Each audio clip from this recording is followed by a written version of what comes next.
Halo sobat, kembali lagi di channel Juara Donghua.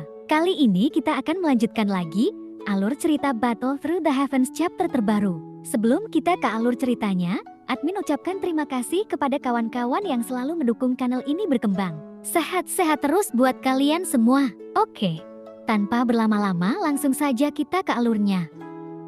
Untuk sementara, Xiaoyan tidak mengerti maksud tindakan Si. Semuanya telah selesai. Pada akhirnya mereka semua saling bertentangan dan saling menunjukkan kekurangan masing-masing. Bahkan ada satu masalah lagi, yaitu wanita itu khawatir Xiaoyan tidak dapat melihat perasaan itu lagi. Seolah-olah dia sengaja mengungkap semua ini.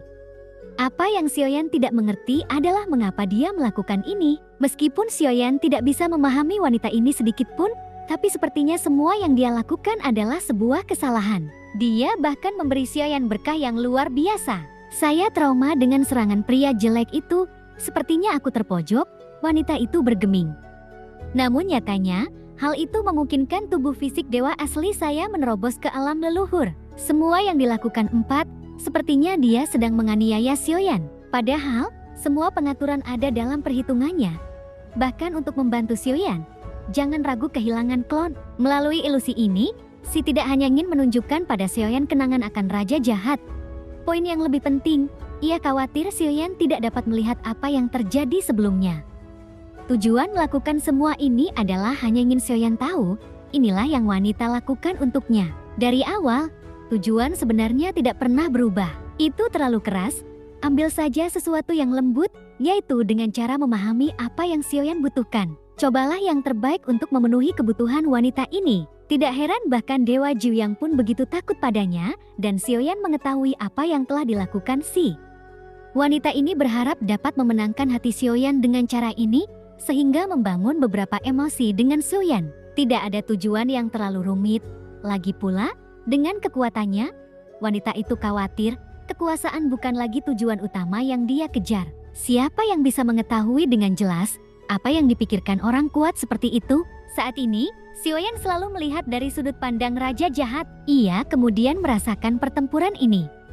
Sekarang ini gambarnya menjadi buram. Xiaoyan tahu fantasi ini hampir berakhir, dan apa yang dikatakan Lantian memang benar. Setiap orang akan mengalami ilusi yang berbeda-beda, dan pada akhirnya, ia tidak mendapatkan apapun. Tidak ada aturan yang keras dan cepat. Tetapi ketika Anda mencoba melanggar aturan, sebenarnya itu adalah aturanmu sendiri.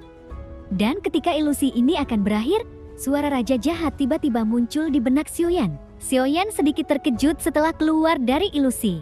Xiaoyan lalu tiba-tiba melihat sekeliling, dan dia benar-benar mendapati dirinya berdiri di luar istana abadi Tianjun. Telapak kakinya yang terangkat masih melayang di udara, kemudian sosoknya belum benar-benar memasuki istana abadi Tianjun. Saat ini, di samping Xiaoyan, kecuali bentuk tubuhnya, ada 4 orang lainnya. Gerakan mereka hampir mirip, yaitu dengan membuat gerakan mengangkat kakinya. Xiaoyan membuka matanya, lalu tidak ada kilau di matanya. Ini seperti terjebak di tempat dalam keadaan linglung, dan melihat keempat orang itu, Xiaoyan mengangkat alisnya sedikit. Saya pasti bertingkah seperti ini tadi, lalu mengapa keempat orang ini tidak memilih untuk berkomplot melawanku? Mungkin mereka benar-benar tidak berani. Karena mereka belum pernah melihat pertarungan Xiaoyan. Mungkin si bungkuk masih mempunyai pemikiran seperti itu. Tapi setelah pertempuran itu, Xiaoyan dengan kekuatan satu orang, mampu membunuh mereka semua. Dengan kekuatan seperti itu, beraninya mereka membuat rencana lagi. Xiaoyan mencoba memasuki istana abadi Tianjun lagi, kemudian kekuatan penahan yang kuat segera menyelimuti tubuh Xiaoyan. Mata Xiaoyan menunjukkan tekad yang kuat, lalu telapak kakinya tiba-tiba melangkah ke dalam kegelapan. Segala sesuatu di depannya menjadi redup. Saat Xiaoyan menginjak tanah, ia dapat merasakan. Kali ini dia benar-benar memasuki istana abadi Tianjun. Itu bukan fantasi, tetapi hanya nyala api yang menari. Lalu gumpalan api putih yang perlahan padam, menghilangkan semua kegelapan ini.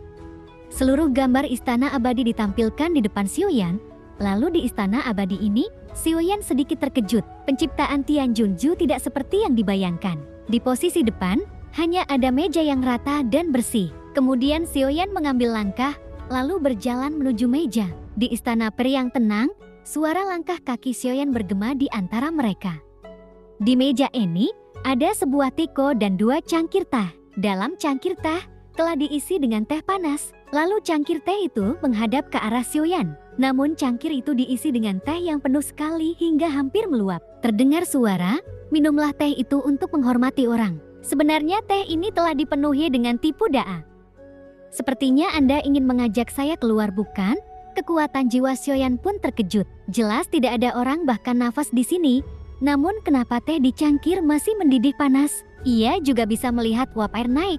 Seolah-olah secangkir teh ini baru saja dicurahkan. Di sini tidak ada orang, jadi dari mana teh ini berasal? Sioyan duduk bersila di kasur di samping meja. Saya ingin memintamu pergi dari sini, sebuah suara muncul lagi. Lalu Sioyan pun berkata, tidak semudah itu, teman kecil, minumlah teh ini dulu. Pada saat ini, di atas meja di depan Sioyan, tiba-tiba sederet kata muncul. Sioyan pun merasa sangat bingung akan hal ini. Ulurkan tanganmu untuk mengambil teh itu. Lalu Sioyan mendekatkan tangan ke cangkir teh. Tapi saat Sioyan menyentuh cangkir teh dengan jarinya, tiba-tiba ada angin sepoi-sepoi. Angin bertiup melintasi wajah Sioyan, laku istana peri redup di depannya, seolah tertiup angin ini.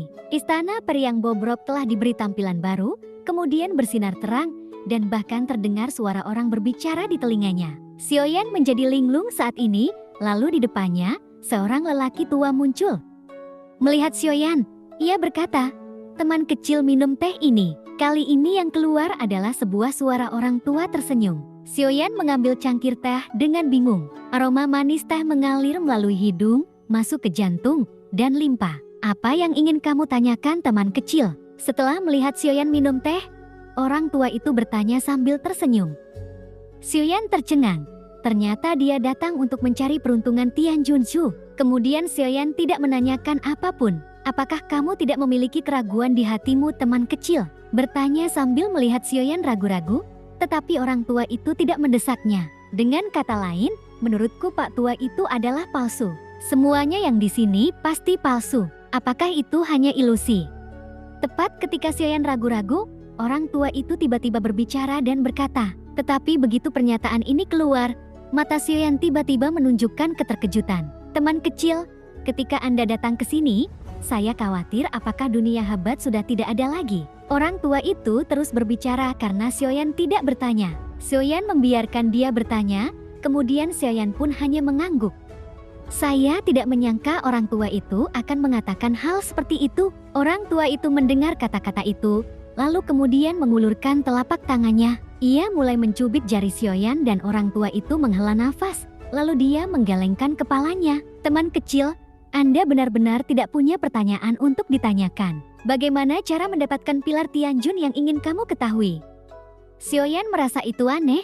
Mengapa ia bisa menebaknya? Kata-kata orang tua itu benar-benar terucap dalam sekejap. Sioyan lalu mempertimbangkan apakah tempat ini benar atau salah. Pilar Tianjun itu adalah salah satu harta paling berharga di dunia. Teman kecil bukan dari suku Cimi dan tidak memenuhi syarat untuk memiliki harta karun ini.